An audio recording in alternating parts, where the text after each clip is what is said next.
Morning, everyone. Thank you so much for inviting me and Maternity Care Coalition to be here to join you guys in service this morning. I come to just kind of give you a background on who we are. I know there's a blurb written about us, but to kind of give you a picture, how many of you all in here have children? Quite a number of you guys. How many of you all remember that pregnancy period and those first couple weeks, first couple months home? How many of you remember being stressed out? I remember it too. I have a 3-year-old right there. So what we do is we provide support to families in the place that they're most comfortable, their home. And for a lot of the families that we serve through our programs, we step in where they will otherwise be alone. So that might be a new immigrant family, that might just be a low-income family, that might also include women who are incarcerated at the Riverside Correctional Facility who are not only pregnant, but now in jail.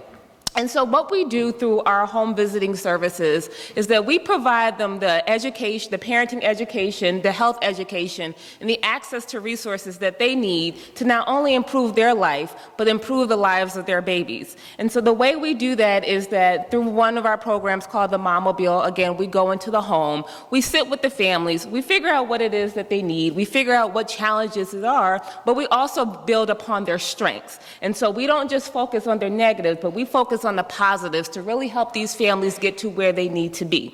And what we do is we sit down, we help them decide what is their plan, what are their goals, and we're going to continue to help them reach their goals. We are also the largest provider of early Head Start services for the state of Pennsylvania. Most folks are familiar with Head Start, which deals with 3- and 4-year-olds.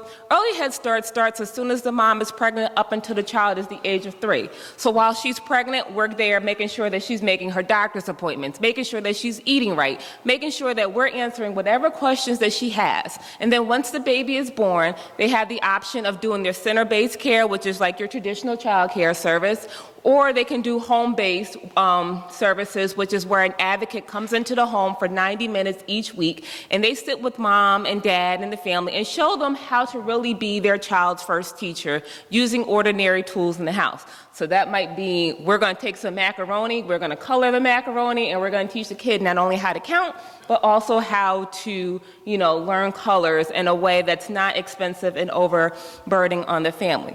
The really most important thing about what I think about what we do is that we have proven that our services work. We have an awesome and phenomenal in-house research department that really examines the work that we do. And if we say we're going to do something, we're going to track that resources to say that we do something. And so over the last couple years, we've been working with George Washington University and Johns Hopkins to really examine our programs and be able to back up what we're saying that we're doing. And I'm happy to report that in breastfeeding initiation, safe sleep, and perinatal depression, which deals with depression all through pregnancy, we are scoring higher than comparable populations across Pennsylvania by 2 to 3 times, depending on which category we're looking at.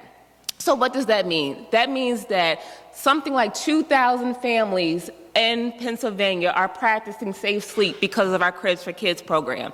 Safe sleep, people hear that. They're like, oh, you just get them a crib and it's great. Yes, a crib is an important part of it, but also what that means is that how do you put your baby to sleep? That means it's on the back, no extra bumpers, no blankets. I know if there's some newborns in here, don't worry, don't get scared. But what that means is that the parents really have the education and the tools that they need to make sure that they are providing the best and safest environment for their children. So I can stand up here all day and talk, but it's such a lovely day, and I really just want to sit and enjoy the service.